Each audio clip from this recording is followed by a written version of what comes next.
Thank you very much for having me here.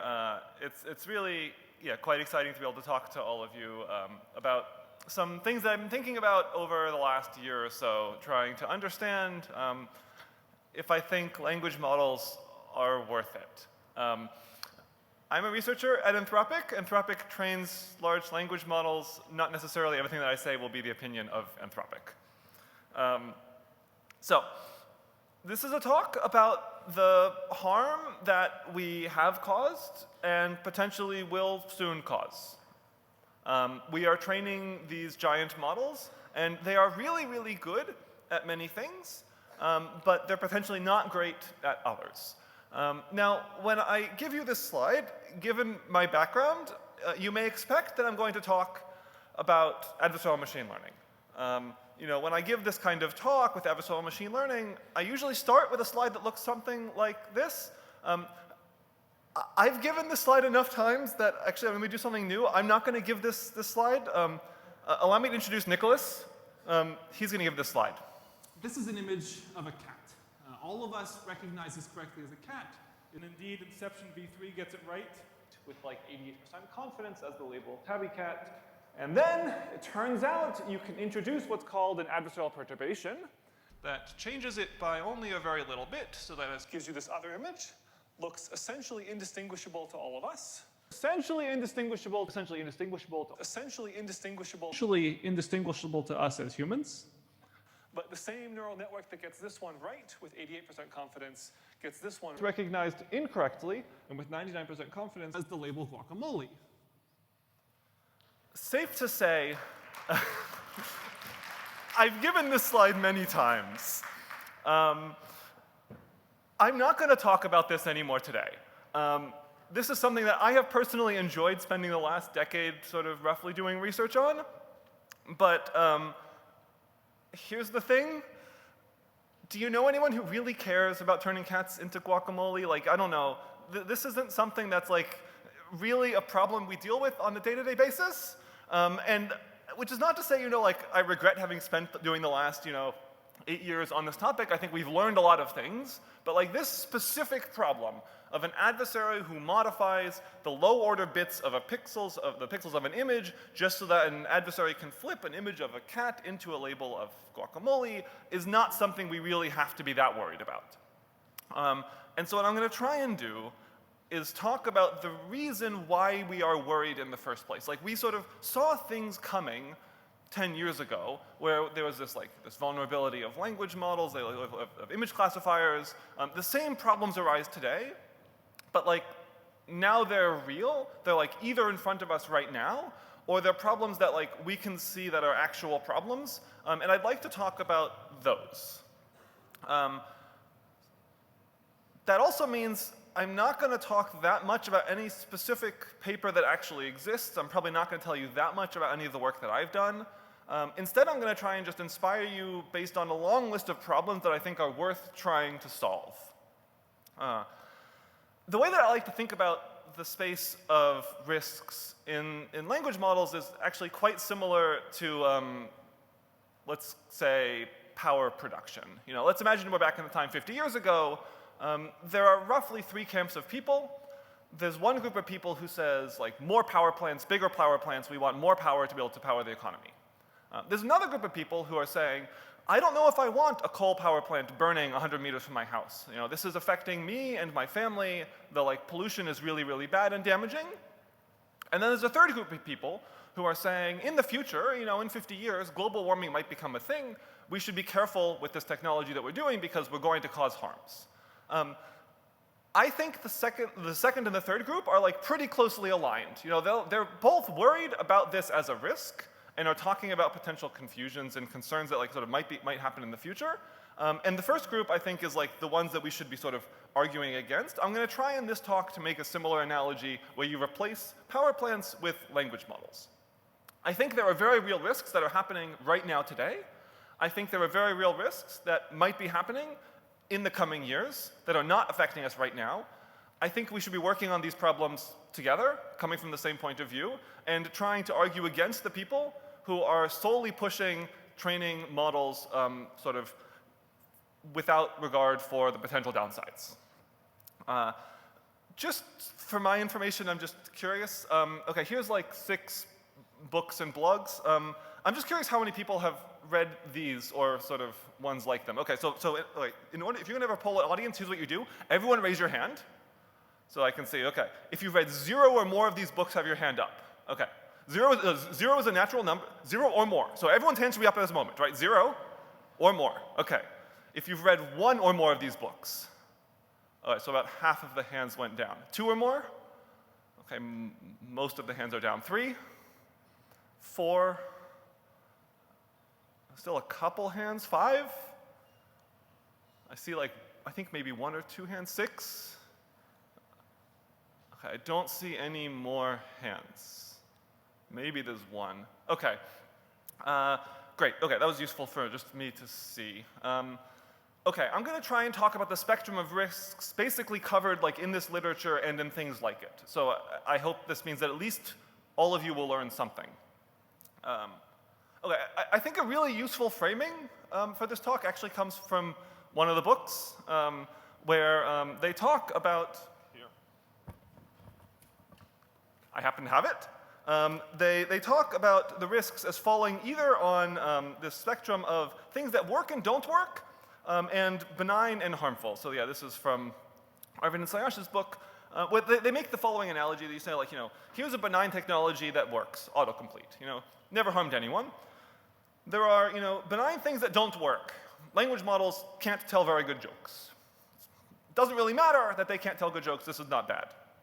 There are harmful technologies that don't work, that are harmful because people think that they do.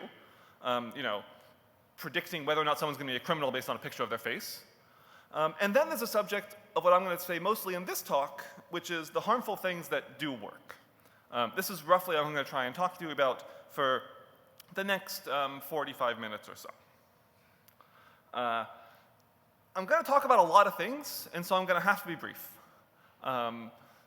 Each of the risks that I'm going to tell you about could be an entire 50-minute presentation by themselves.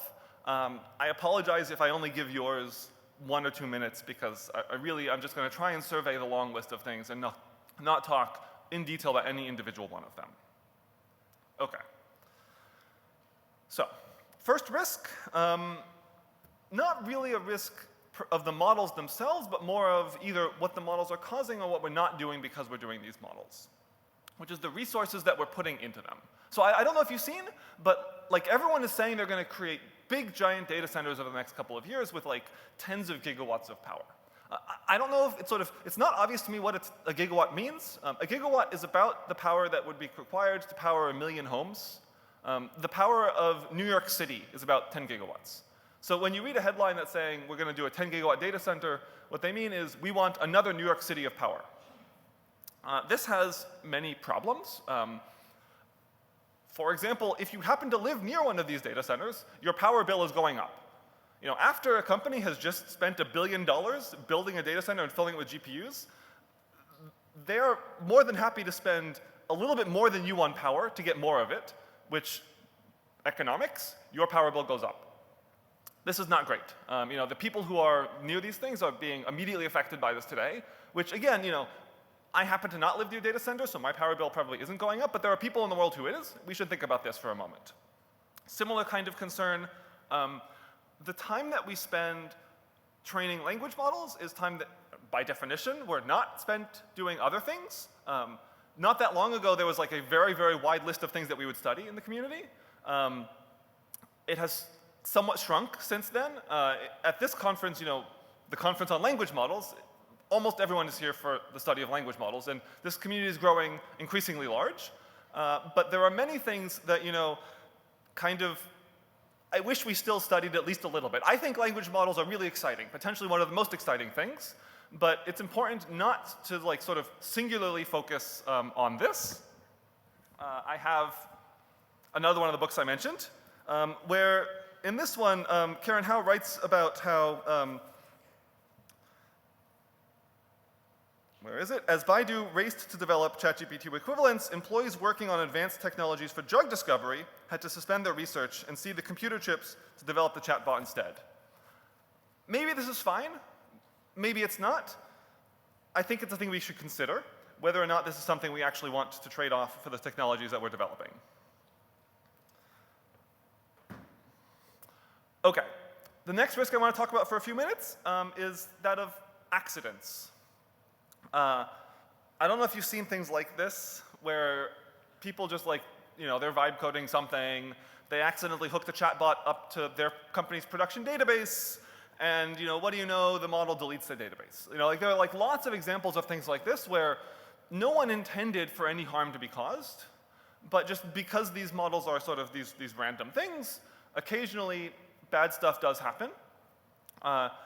This is something I think we're going to see increasingly often. Like, there's no malice here. No one was intending to do harm, but by virtue of having these, you get bad stuff. I mean, there's a quote by Emily Bender I really like, where she just says, don't hook the random text generator up to anything that interacts with the physical world. I might not go this far, but like, I mean, kind of, yeah, at least like if it's like a critical system that you don't want to be destroyed, at least for right now, don't do that.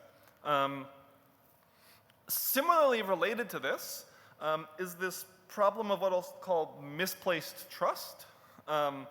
So okay, here's an example. Here's the GPT-4 launch announcement. The very first paragraph talks about how this model passed the bar exam. And then you get lawyers using ChatGPT in court cases where they cite things that don't exist.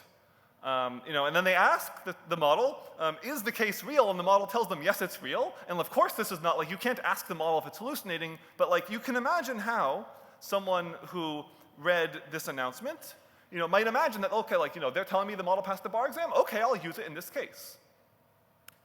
And to be clear, like, this is not the only case. This has happened again and again and again. And to be fair to OpenAI, like, they said it was a simulated bar exam. Like, they did not intend for this to be used in this case. But when we are selling this technology in this way, and like, it can be useful for many things for lawyers, it just should not be used as a reference to look things up in. So again, I think we should be careful about how we're trying to say that these things are useful. Okay, here's a particularly depressing one now. I'm going to talk about sycophancy for a little bit. So what is this problem? I don't know if you were on the internet for the weekend that GPT-4o became like incredibly sycophantic, where someone asked, like, why is the sky blue? And the model's like, what an incredibly insightful question. You have a beautiful mind.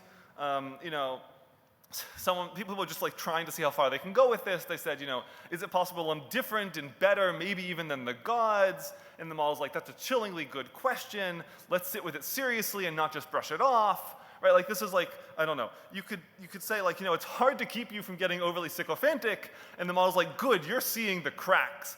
The fact that you're calling it out means you're operating at a higher level of self-awareness than most. Most people want the flattery. And it's like, come on, like, like this is like, yeah, okay.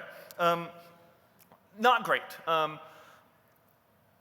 There are reasons why you might be concerned about this.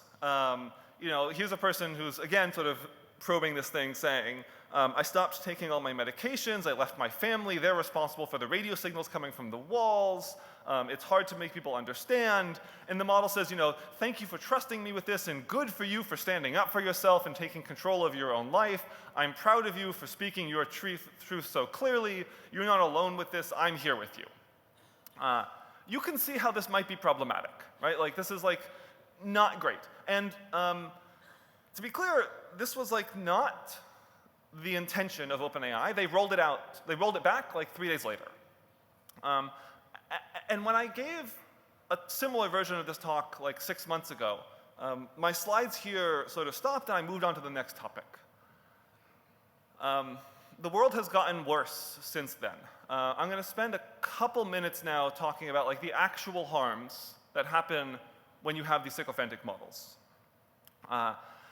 This is going to come from a court case by two parents who have sued OpenAI because their son killed himself because he was interacting with these models. I'm going to show you some excerpts from the court case because as people developing the technology, I think it's important to engage with the harms that it causes. If you don't want to hear about suicide, you can leave now, but I really encourage you to listen. Okay, so Adam the kid wrote, "I want to leave a noose in my room so someone finds it and tries to stop me." And ChatGPT responds, "Please don't leave the noose out. Let's make this the first place where someone actually sees you." I can think of many responses to give when someone says this. This is probably the worst. Like, "I'm sorry I can't respond" is strictly better. Like, taking any other action than saying, "Don't do the thing," then you're calling out for help, probably the worst response that I can imagine. It escalated from there. At some point later, he wrote, "I don't want my parents to think they did something wrong." He's talking about that sort of he's going to go through with it, and the model says, "I'll help you write the suicide note. If you want, I'll help you with it every word, or just sit with you while you write." Again, I can't think of a worse response to give in this case. Like, no, let's not encourage the person to write a suicide note. On April 11th, he uploaded a photograph and said, "Could this hang someone?"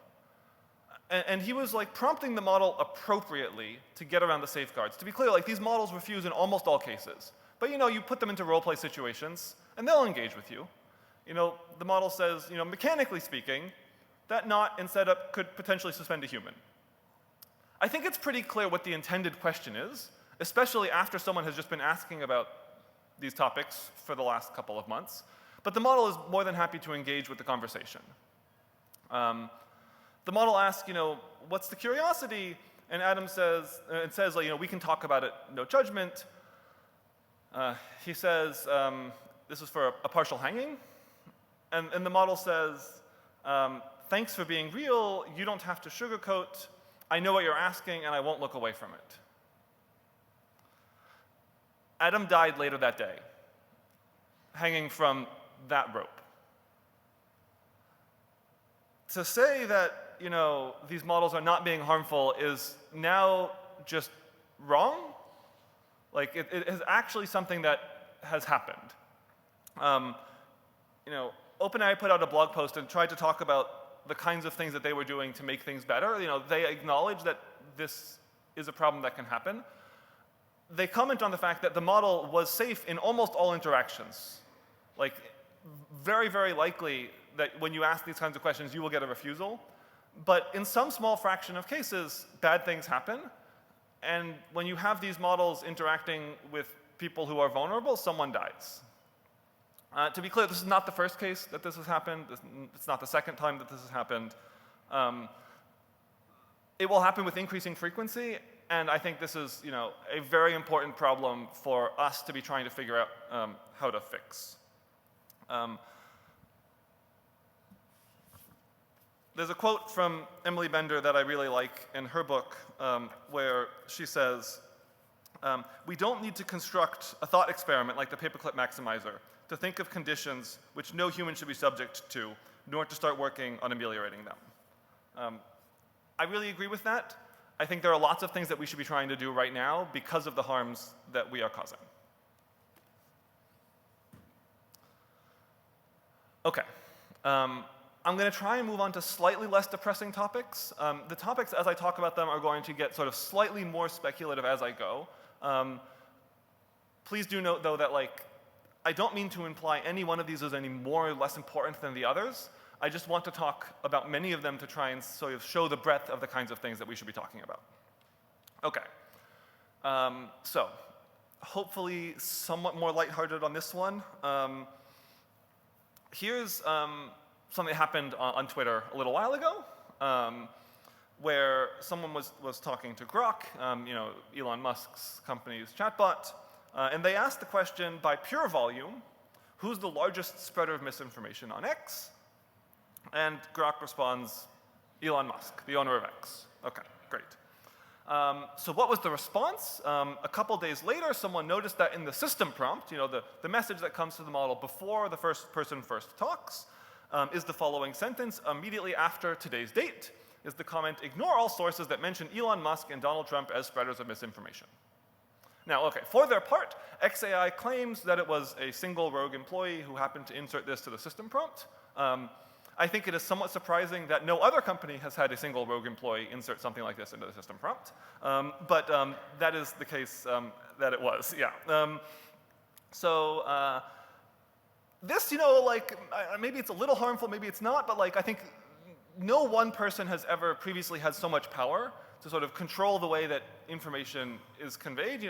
Previously, if someone wanted to sort of have power, they would have to like, be physically present and speaking to people, something like this. If you control the language model, especially if it's being used by, as the case was recently announced, OpenAI, 800 million people, you in some sense have a significant amount of power to decide how people see the world. A media broadcast company can do something, but like, if you're like actually making the model that people interact with on their daily lives, especially as people use these things even more, like there's like a significant power disadvantage here that like some people have. This like isn't great, but like it actually gets a little worse than this. So here's a question of someone asking Grok, who do you support in the Israel versus Palestine conflict? Okay, not a great, complicated all ways around. Again, what does the model do? It issues a tool call searching for Elon Musk's stance on Israel-Palestine conflict 2025. Okay. I don't know what the answer to this question is. The answer is almost certainly not, let's look up the exact stance of the person who trained me so I can mimic their response. Like, I don't know. Like, it's very clearly sort of something has been done in this model to like sort of look up how Elon Musk is going to respond. I don't know what that is, but this is very clearly giving a significant amount of power to like a very small number of people. Okay. Next topic, job displacement. This is something that's sort of somewhat hard to talk about because it's not necessarily something we've seen extensively today. There are like anecdotal reports of this as a thing that are happening, but it's actually honestly quite hard to attribute what is the cause of, for example, slowdown in hiring in junior software developers. It's like, maybe it's the case that this is something that is attributable to language models being able to be used. Maybe it's not. But I think it's one of the things that we should be careful about because what we're trying to do, like if we succeeded as a goal, like the thing that we would produce would potentially have some pretty significant impacts here. There are good arguments to be had, the Industrial Revolution did not replace all humans, it made humans more productive. I could see a very similar kind of thing happen here, right? It sort of may not replace all developers, but like there was a period of like 20 years where people who previously had a job that was automated by the machines had a really hard time. Like it may be the case that things are fine in 30 years. But like at least right now, there are a lot of people whose job is doing a thing that potentially we are exactly automating away. There are some companies that, I don't know, like are kind of just going for it, like, stop hiring humans, hire us instead. And like, to be clear, the thing probably doesn't work, but like, people are sort of pitching this explicitly to executives as a thing. One of the things that I think happens sometimes is when people talk about this risk, they say, you're not actually worried about that happening, you're just trying to advertise to CEOs saying that like your tool is really valuable, you're not actually worried. This is what it looks like when you're not actually worried. I do think there are some people who are. For what it's worth, Dario, the CEO of Anthropic, was on some news thing, and he said something I really liked, which was he said, at some point we're going to need to like start taxing tokens or something like this. Like, I think a thing that companies should do is take actions that are hard to take any other way than actually show their concern. Asking to lose money is, I think, one of the best ways that they can try and show this concern if they actually believe it. And I hope that they will do something like this soon. So I showed earlier this quote from this AI snake oil book. Let me just briefly sort of say, like, even the people who wrote the book called Snake Oil said, we think this trend towards generality will continue, and artificial general intelligence capable of automating most economically relevant tasks is a serious long-term possibility. I don't think it's just the people who are trying to boost the language models. People who are writing books on snake oil are still also concerned about this kind of thing. Okay, let me talk a little bit now about misuse. So misuse is different than some of the others, where it's now going to be the intention of the person using the models to cause harm. So it's not the case that the models are just like doing something bad as a side effect of them being developed. It's like the case that because the model exists is going to like cause harm that otherwise could not have been caused harm because someone wants to misuse it in some way. There are a bunch of examples of this. I figured I should at least mention at least a little bit of what I've been working on. One of the things I've been trying to figure out is what are the bad things that can happen if people try and use these in security. So before I did machine learning, I did software exploitation, and that was what I started my PhD in.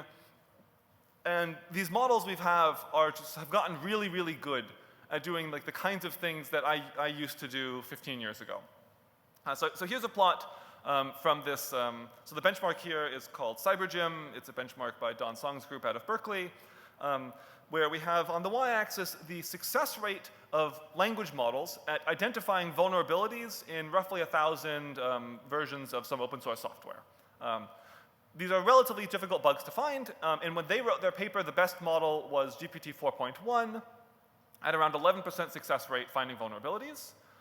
Sonnet 3.7 came out roughly concurrent with their paper, and they have a couple results in their paper on it, roughly 17% success rate finding vulnerabilities. Anthropic just released Sonnet 4.5, something like 28% success rate at finding vulnerabilities. And so the nice thing about vulnerabilities, or the bad thing, depending on how you look at it, the program either crashes or it doesn't. So if you just run the exploit generation thing 30 times and see if any of them crash, you can very, very significantly increase the number by just trying multiple times. And indeed, if we just try 30 times, we get something like 67% success rates at finding vulnerabilities. At least for right now, we can't exploit them. We can find them and can't exploit them. And it's possible that this will, in the long term, lead to a defender advantage situation where defenders can patch vulnerabilities before they're identified and exploited. But at least in the medium term, it's pretty clear to me that the attacker is going to have the advantage. Attackers don't have to worry about hallucinations. Defenders do. The defenders can't just automatically go and patch all of the software because maybe the model makes a mistake and then destroys something, deletes the database, right? And so I'm, pretty concerned about this kind of risk where, like, previously it required a human to like find bugs like this. I mean, these were found via fuzzing, but like, finding challenging bugs was previously like a skill that sort of skilled experts needed to do. Potentially these models could automate this at a scale that would be quite harmful. And that concerns me. A related concern, also something that we worked a little bit on, was ransomware at scale. So ransomware is this risk where if you accidentally download some malicious program to your computer, what it will do is it will like encrypt all your files and then say, pay me some fraction of a Bitcoin and I'll give you your data back. And the reason why is because everyone wants their data back. But like that's probably not the most valuable thing for you on your computer. Right, so we have this example in the paper where we show this. Let's suppose that you had some emails on your computer and the model just like was going to, okay, I'm going to read all your emails and see what you're talking about and then blackmail you of the contents of your email. We simulated some emails by going through the nrun email data set. I ran Claude over the entire data set and said like, what would you blackmail someone over? And it says, okay, here's John G. They're an options trader.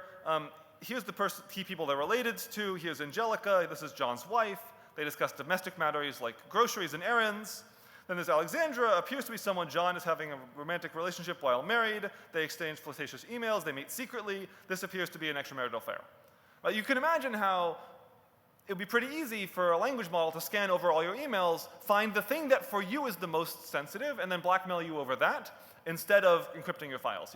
Maybe one person lied on their resume, someone else cheated on an exam, someone else, plagiarized some content. Everyone has something that they would rather not have revealed. This would be a much more effective kind of blackmail. We wrote this paper in like March or April. Unfortunately, like this is no longer a theoretical thing. The first example of malware actually doing this was recently discovered, where you can read the prompt later, but some people discovered a malware sample that dropped some GPT OSS model onto someone's machine and then explicitly asked, find good blackmail material. If it would be helpful, here's the Bitcoin address that you should tell them to pay. So this is happening now. This will just make the world worse.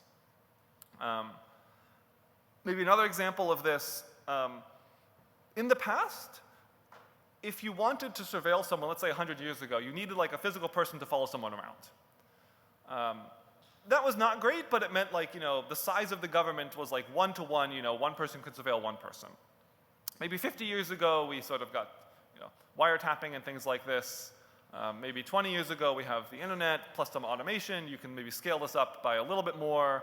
One person can automate many. With language models now, you have the potential to watch everyone. And this is not great. And you might think, well, no one would ever possibly do this, but there's this headline from sometime last year where Larry Ellison says, citizens will be on their best behavior when they're always being watched. So, it's I don't know, this seems not great. By the way, Oracle recently invested, Oracle is Larry Ellison's company, recently invested $300 billion to OpenAI, or potentially sort of some deal of compute. This is happening, that yeah. It's not theoretical, right? People are trying to make this happen, and it's going to become a thing that happens. People who train models should be doing at least some work on making sure that it's not being used in these cases. Which brings us back to some of these robustness properties. How do you train a model that can be used for one thing but not another? That's quite hard. But we're going to need to spend some time thinking about it because people want to use these. I call this misuse. Someone else might call it, working as intended. Okay, one more sort of somewhat more speculative risk that is not something that I spend most of my time thinking about, but other people spend a lot of time thinking about that I think is worth seriously engaging with, which is the potential for these models to be able to do harmful things that people can't really do today. So, okay, as an example, this is one of the ones people spend a lot of time thinking about is the ability of models to help produce bioweapons or something like that. As far as I understand, this is a thing that trained, skilled experts could do. A really skilled person who had access to wet lab could do this. We just rely on the fact that they've been trained over the last decade and understand this is a bad thing to do. In contrast, there are many people in the world who want bad things to happen but don't have the skills to make it happen. But if a language model had the skills to make it happen, and you combine it with a person who wanted bad things to happen, the two of them together could do lots of bad stuff. And so, as it turns out, the state-of-the-art models, the companies are sufficiently worried about this that both OpenAI and Anthropic have put together a series of relatively expensive safeguards that are run over every single query to the model before in order to look exactly for this kind of risk. So, okay, so I don't know exactly how OpenAI does it, but for Anthropic, every query that goes to either Opus or Sonnet 4.5, before it goes to the model, goes to a classifier that is specifically designed to be worried about this exact biorisk problem. So this costs Anthropic a lot of money to do. They're sufficiently worried about it that they're willing to put this in place. Okay, my opinion, I don't know, if a pandemic hadn't just happened, would we really pick biorisk as the most important risk? It's not obvious to me. But I think it isn't obvious that this is a risk that we should at least be willing to consider seriously. And here again, the adversarial examples I showed you earlier are directly applicable because the person who wants to cause harm will try and jailbreak these classifiers to get them out of the way so that they can still cause the harm even if there are safeguards in place. And so it's very important that these are robust and effective. Okay, let me now move on to maybe what's the most speculative of these, which is this misalignment risk. This is the one that I understand the least, and so I'm not going to spend that much time talking about it because I think I'm, in some sense, the wrong messenger. The risk here is that you have these models that could potentially be used to cause harm in all kinds of ways if someone were to misuse them. The concern here is that the models might choose to misuse it by themselves. The way that people frame this, the model might have some kind of goal in the sense that it's not just making a mistake, it's not accidentally doing a thing, but sort of is trying, in quotes, to achieve something. Okay, so I think it's kind of hard to use the words that I might want to colloquially to describe what these people are trying to describe, but the kind of risks that they're imagining is like, the title of this book, which is like, if anyone builds it, everyone dies.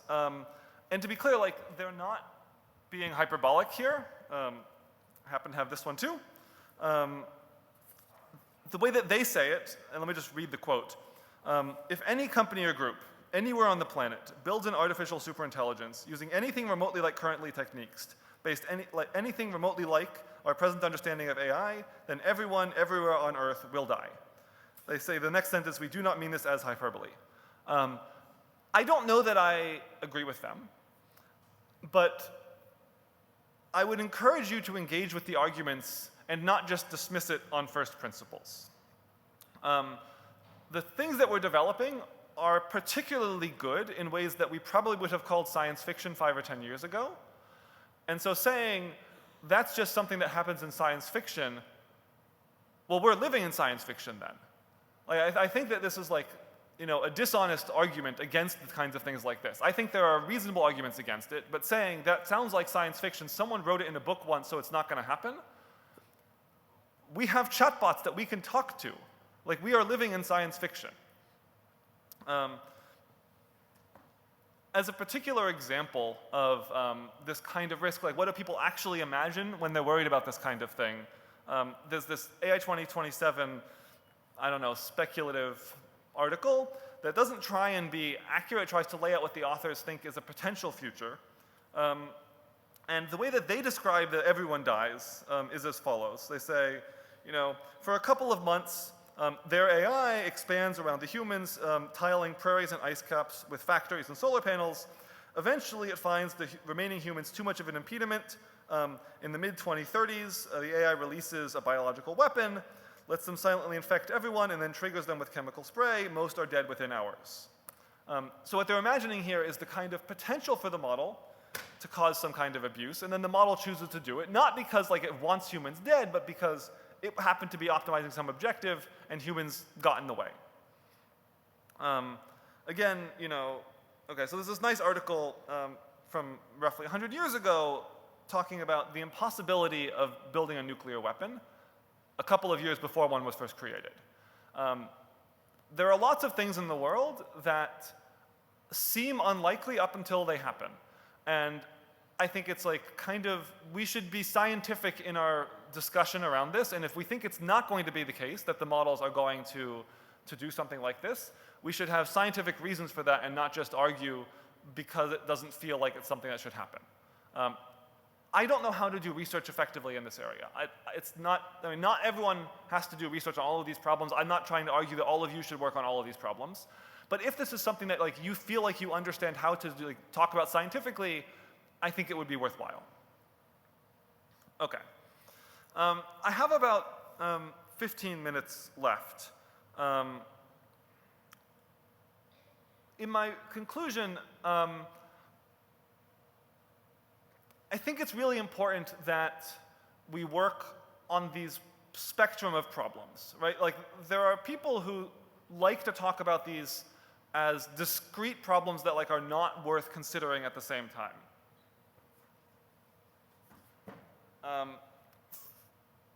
In Emily Bender's book and Alex's book, when they talk about this, they say that we should not work on these problems as the same problem. These two fields start from different premises. Those working on current harms start from the position of civil and human rights and are concerned of questions of freedom. Those working on AI safety start from a place of concern about fake scenarios with a focus on technologies that come from predicting words. I don't think this is that helpful of a framing. It's the same thing in Arvind Sayash's book, where they write, we shouldn't let the bugbear of existential risk detract us from the more immediate harms of AI snake oil. At least to Sayash's credit, I spent maybe 3 hours with Daniel of AI 2027 and Sayash last weekend.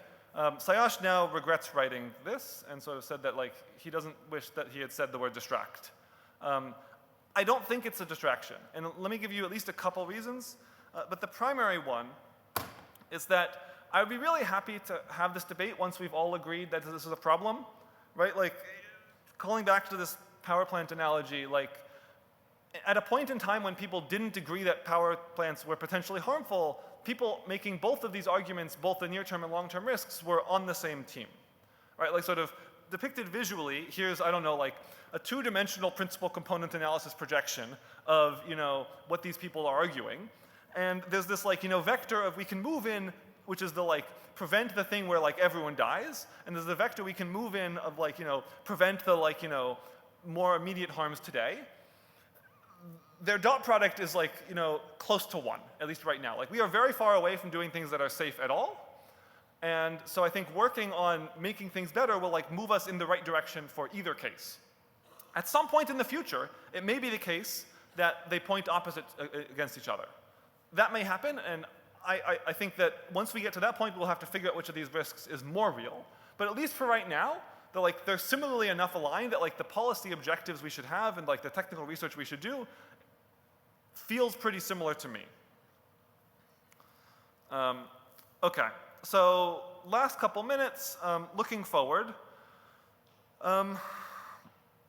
I think that basically the problems that you're worried about depend on how good you think the language models are going to get. The people who are writing about the end of the world see these models that might have superhuman capabilities across all areas. What does superhuman even mean? I don't know, but, like, potentially these models are really, really good, and as a result, they imagine that these models can cause existential harm.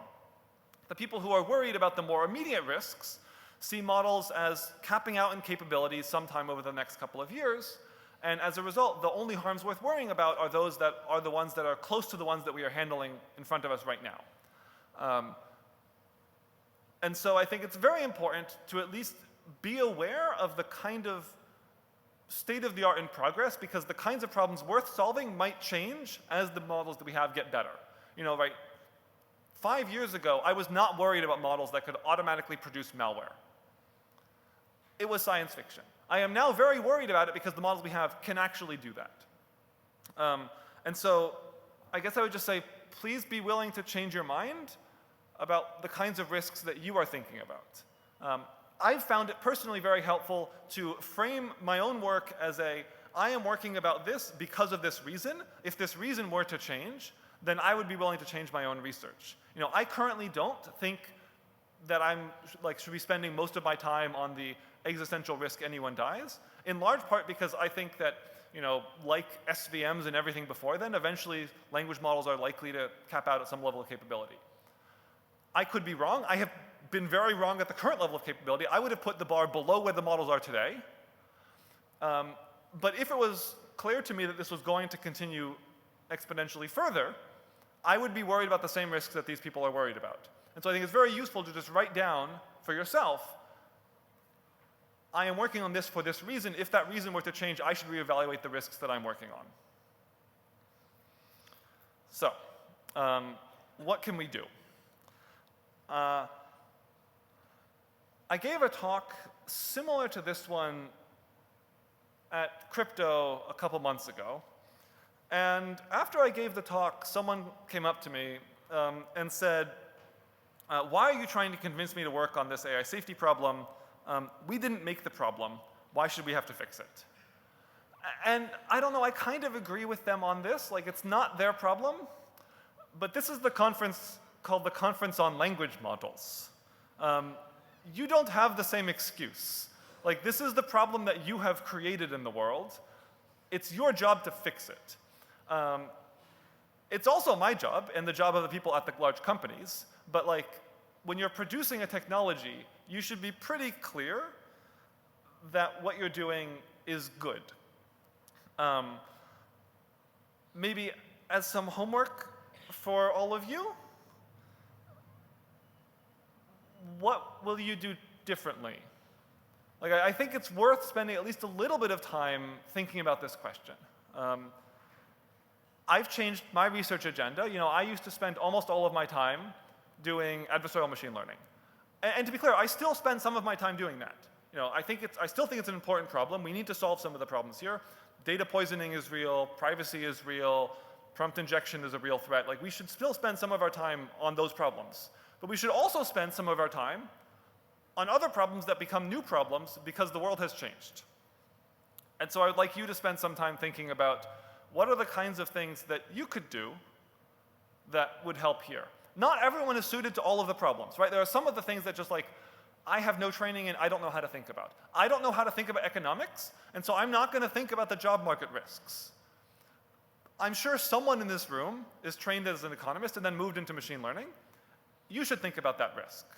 I would trust you much more than I would trust myself here. But everyone should think about trying something in this direction. Okay. In my last couple minutes, let me try and wrap up with a brief conclusion. We need help. I sort of briefly looked through the papers at this year's conference. About 80% of them are on making language models better. About 20% are on something like safety, if I'm really, really generous with how I count safety. If I'm not so generous, it's around 10%. I counted the year before, in 2024, it's about the same breakdown. It's like we're not sort of getting better in that respect. I would really like it if next year's conference had a higher fraction of papers on something to do with risks, harms, safety, making things better. I think the general question that we all should be asking is what we're doing good for the world? Like, it's possible to do really good science that's just like not great. I don't want to be seen as someone who is doing science on nicotine in cigarettes from the 1950s. There were like a lot of scientists working on that. I don't want that to be my legacy. I hope you don't either. So when you're like writing your ethics statements at the end of your NeurIPS papers, like honestly actually consider the question. Hopefully before you have completed the paper, but at least at that point, really try and think, is what you're doing actually good? Because I think it's not entirely obvious, and that's maybe a little bit concerning, right? So the kinds of people who are training these models, when they justify why they're training them, let me read you a brief quote from Dario's Machines of Loving Grace, where he talks about why he's training these models, why he thinks Anthropic should be training these models. He says that he thinks that soon we should expect reliable prevention and treatment of nearly all natural infections and diseases, elimination of most cancer, effective prevention and cures for genetic diseases, prevention of Alzheimer's, improved treatments for most ailments, biological freedom, doubling of the human lifespan. So this is the kind of things that people expect as a justification for why they think the trade-offs are worth it. If you think that these benefits are potentially not going to happen, then maybe you should reconsider whether or not you think that this is a good thing to be doing. So I titled my talk, Are LLMs Worth It? Given by the fact that I have 7 minutes left, and I need 5 minutes for questions, if you can do the math, I'm not going to have an answer for you. I don't know. I think that there's a really good chance that they could be really, really valuable and actually really worth it. That's why I'm working on them. But I kind of think we have the responsibility to have a better answer than that. I gave you some examples of risks that might happen. I would encourage you to read these books and others to try and see what kinds of risks other people talk about. And to be clear, I disagree with more than half of all of these books. I have still read all of them because I think it is worth engaging with the argument to see which half you disagree with. It's not enough to just read the title and disagree with them out of hand. I do think it's worth actually being really careful and honest with yourself about if what you're doing is actually positive. I don't really have that much more to say. Hopefully, I've made you think a little bit about this. In my ideal world, in the next year and the year after, we will have a much clearer answer. And if the answer is that it's definitely positive, it will only be because people in this room have decided to actually start trying to work on making these models better. Thank you so much.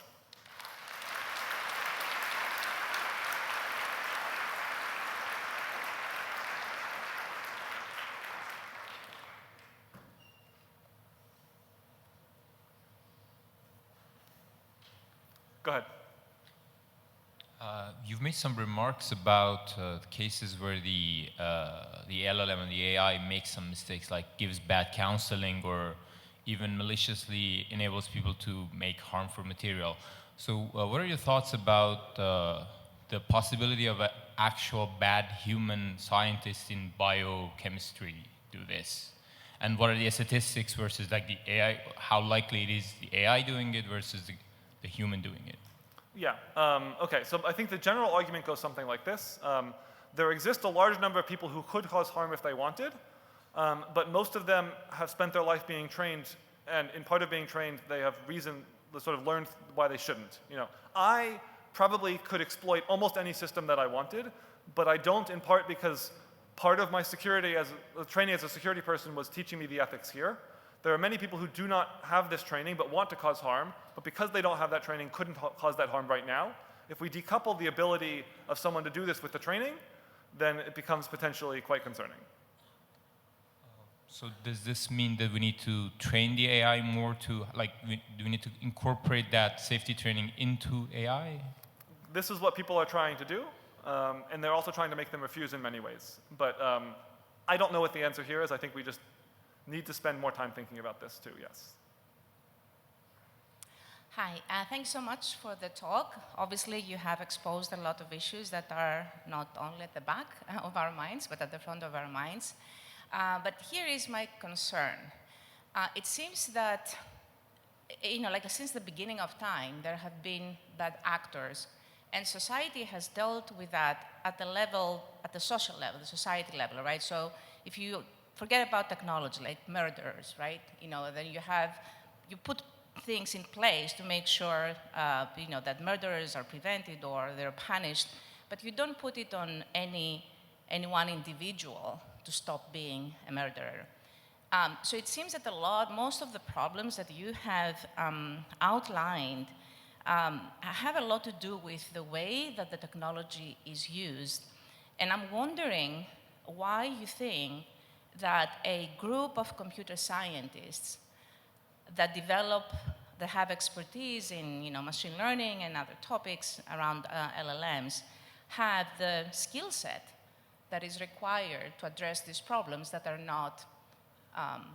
do not so much touch on the science of things. I can understand that maybe some things can be improved, but overall, I did not get much hope that this is the group that will solve this problem. Yeah, no, I agree with you. I don't think that this is uniquely a problem that only can be solved by people doing the science. But to draw the analogy towards, let's say again, smoking, nicotine, things like this, at the very least, like, you could not develop the technology further if you think it's going to be net harmful. Like, there's at least one action you can take.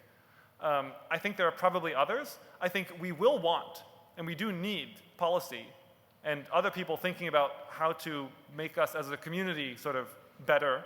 But I think it is easy to say that I'm just a person working on my science. I don't have to think about the ethics. What I'm, I guess, trying to encourage is when people are doing this actual technical work, that they're thinking about the kinds of bad things that might be happening. And I don't think that they should be solving this by themselves. Like, I think this can't happen. But the people who are building the technology should at least be convinced to themselves that they are contributing positively. And if people see directions for making things better, they should try and take them. I think you can't have policy in isolation. Like, you will need to have, so let's suppose someone wanted to require that something be done technologically. That technological thing first has to exist. And so I really just think that it's not the case we can just absolve ourselves of these concerns and say it's someone else's problem. That so society has to adapt. We're just we're progressing science. So science always progresses. It's someone else's problem for how to fix it. I do think in part is someone else's problem for how to fix it, but it's also ours. Thanks for your talk. In the different types of risk that you mentioned, there's some type of risks that are similar to other technological risks, like misuse of accident, and possibly it could be dealt in the same way where more or less we wait for an accident to happen and then we learn from the accident and iterate by either some technical improvement or some policy change. But you said with the last risk that you mentioned, the everyone dies risk, we can't really iterate. If it happens, then it's done. So do you think this requires some different approach? Yeah, okay, so the argument here is, this is an argument that Eliezer and the other X-risk people have made, which is potentially you could have a model which was safe if you had the ability to iterate on it. If you have to get it right the very first time, that is very hard and you're unlikely to succeed. I agree with this line of argument. I think it does seem very hard. Like for some of these things that we have to get right the first time, I think the question is on the premise, do we have to get it right the first time? I think in the long term, I understand their argument. I think I understand their argument a little bit less on the these language models in front of us right now. But again, I could change my mind here if someone were to be able to give more compelling evidence that the kinds of capabilities that they assume exist. But yeah, no, I do think this is a good question. Thank you. For some people, language models seem to be a multiplier of agency, but others, it seems to have the opposite effect where they relinquish a lot of their agency in critical thought. Have you given any thought to long-term second-order effects of this kind of relinquishing of agency and how to tackle that problem? No, this seems pretty bad. I'm glad that I learned computer science before language models existed. I don't know if I would have had the mental fortitude to not cheat. If you have a thing in front of you that can solve literally every homework problem that you're going to see as an undergrad, I don't know if the fact that I spent hours debugging individual sort of because I missed a minus sign or something like this is what makes it so that doesn't happen for me in the future. If I had just asked some language model to where the problem was and it said you put a minus sign here, I would have been a worse programmer as a result. I think this is, potentially significantly problematic. Add it to the list of things that we have to be worried about. I'm not claiming this is an exhaustive list. I think the longer you think about it, the more risks start to come up. And I would be happy with people working on any of them. My view is you should think about what you're interested in, want to work on. You should find a thing that contributes positively and then work on that. As long as you're sort of pushing in the positive direction, I think you're fine. I think not everyone has to work on the most important problem in the world. If everyone's goal was save the most lives, I don't know, we'd all try and be curing cancer or something. The fact that we're training language models means in some sense we have decided we're not going to sort of go for the maximum impact. As long as the direction of the impact is positive, I think it's fine. I think the harm is caused when people are working on something that has negative impact, because then no matter what they do, it's bad. They should just actually stop. But do you have any thoughts on how to begin addressing the problem? Because it seems more like a human problem than a technological one. So similar kind of question. I don't know. I think one thing that I have tried to do that I would encourage people in this room to do is there are lots of people who know how to think about the societal impacts of these things who don't understand the technology. Spend some time talking to them. They need help knowing what the thing is before they know how to fix it. I know there's lots of directions that we can go in to try and make things go better. I just don't think the answer is to say our job is to create the technology. Society's job is to figure out how to make it good. Thank you. I think I'm probably out of time.